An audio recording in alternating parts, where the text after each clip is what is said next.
You ever have one of those moments where life feels like it's lining up perfectly, where the sky looks a little brighter, the air feels fresher, and you can almost believe that nothing could possibly go wrong?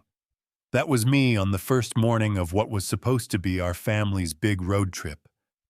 I'd worked overtime, saved every extra dollar for 2 years, just to buy this slightly beat-up but beautiful RV. It wasn't flashy, it wasn't new, but to us it was freedom on wheels. My wife had packed it to the brim with snacks, games, fishing rods, and my son Marcus, 10 years old, and buzzing with excitement, was bouncing around like he'd just won the lottery. He was finally going to see the Grand Canyon, finally sleep under the stars, finally use those binoculars we'd gotten him for Christmas. For once, everything in our little world felt right. We pulled into this sleepy town's old-school gas station, one of those with a faded neon sign that looked like it hadn't changed since the 80s. The air smelled like gasoline and hot asphalt, the kind of smell that weirdly makes you feel alive on a summer morning. I was pumping gas, my wife Lena stretching her back, Marcus lobbying hard for a giant bag of beef jerky from the convenience store.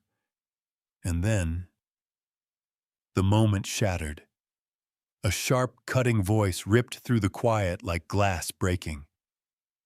"You people don't belong here. Is that thing even yours? I'll bet you stole it." I turned, and there she was. Older lady, maybe late 60s, hair sprayed into a blonde helmet that could have survived a hurricane-crisp white blouse tucked into hot pink pants so bright they hurt your eyes. And she was pointing straight at me, her manicured finger trembling with accusation. For a second, I thought maybe I'd misheard her. Stolen our RV. The thing that guzzles 8 miles to the gallon. If I were stealing, I'd pick something more practical. I almost laughed, but then I saw her eyes. It wasn't confusion. It wasn't a misunderstanding. It was hate raw and naked, staring at me like I was a caricature instead of a man standing with his family. Marcus froze, his happy grin folding into a worried frown. Lena stepped closer to him, that protective fire in her eyes, the kind of look that says, "Try me, I dare you." And me, I did what I've been taught to do my whole life, de-escalate. Keep my voice calm, hands visible, posture non-threatening.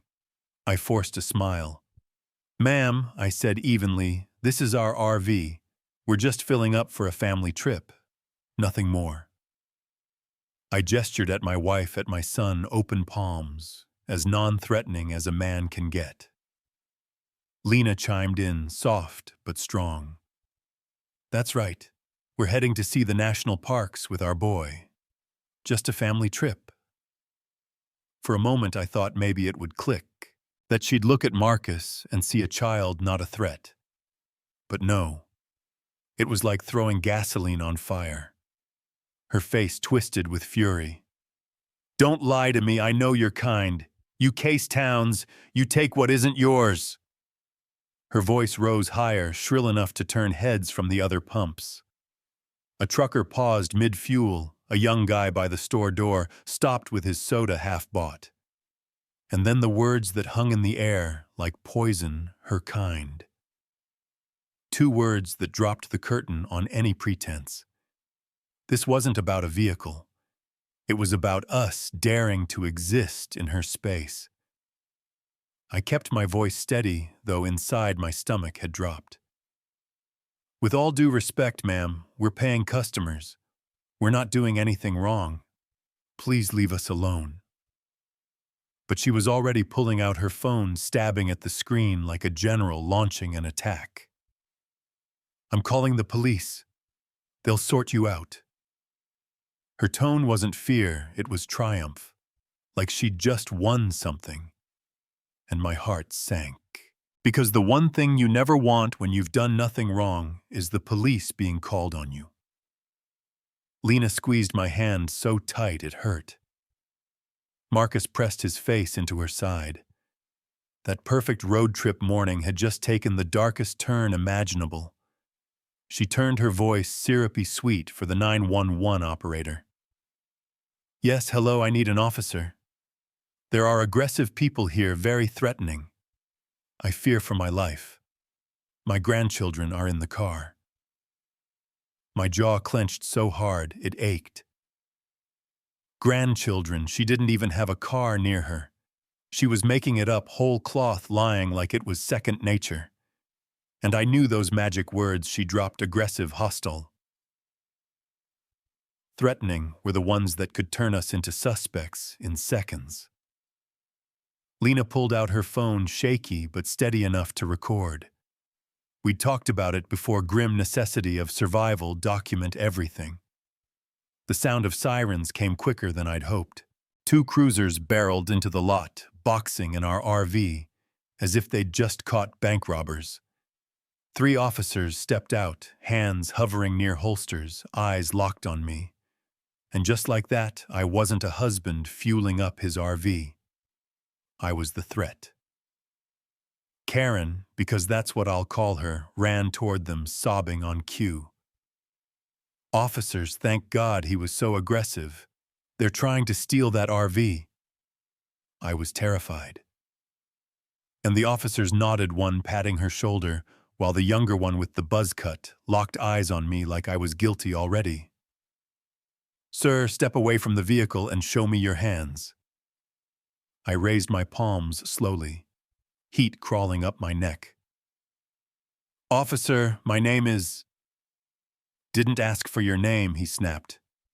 Step away. Humiliation flooded me. Marcus watched wide-eyed as his dad was treated like a criminal for pumping gas while black. I complied, careful, deliberate. When I explained my ID and registration were in my pocket and glove box, I asked permission for each movement, like I was narrating a hostage negotiation. Stern, because that's what the officer was, took my license and papers, scanned them. Then his face shifted. He tapped the paper with a smug grin. Well, well. Problem here. The VIN on this registration has a B. On the vehicle, it's an 8. Doesn't match. My heart thudded. A typo. A clerical error at the DMV. The rest of the number matched perfectly, the make, model, license plate, everything. Officer, it's clearly a typo, I pleaded. You can see the rest is identical. He sneered. Convenient excuse. As far as I'm concerned, this registration is fraudulent. And just like that, he had his pretext. Within minutes, they declared our RV would be impounded pending investigation. Lena's voice cracked, furious. You're taking our home over a typo, while that woman lies to your face, Stern shrugged coldly. Procedure. 10 minutes. That's what they gave us to grab necessities. Lena scrambled, tears streaking her cheeks, shoving toiletries and Marcus's stuffed bear into duffel bags. Marcus sobbed, openly begging, why are they taking our house? And I had no answer. I watched a tow truck haul away our dream, Karen smirking with satisfaction, police climbing back in their cruiser's, job well done. And there we were, stranded on a curb, in a town we didn't know our lives, in duffel bags, dignity ripped away. That night, in a dingy motel room, Marcus asleep between us. Lena and I stared at the ceiling in silence, too exhausted to even cry. But the next morning, everything shifted. A video surfaced online posted by that young guy at the gas station. Shaky footage, but clear enough, Karen pointing us, calm police arriving, guns hot. The caption read, "Crazy lady calls cops on a family just for getting gas." And it went viral. Fast. Hashtag gas station justice. Comments poured in, "This is disgusting. They need to sue. Find this family, help them." For the first time, we weren't alone. Calls came, friends, family, even news outlets. We realized this wasn't just our nightmare anymore. It was a story. And maybe that story could save us. We found a young lawyer, Ben, passionate and sharp. This isn't just wrong, it's unconstitutional, he said. He promised to fight to get our RV back, file complaints, and maybe even sue Karen for false reporting. Finally, someone on our side. But then came the counterattack. Local news put Karen on TV crying in her rose garden, spinning tales of how I glared menacingly and muttered threats. The police department doubled down, holding a press conference, claiming their officers acted with professionalism and that we were hostile and non-compliant. They framed that single typo as proof of fraud, and Karen's supporters started a GoFundMe raising money off her trauma. Watching donations pour in made me sick. For every person who supported us, another cheered her. That's when activists from the city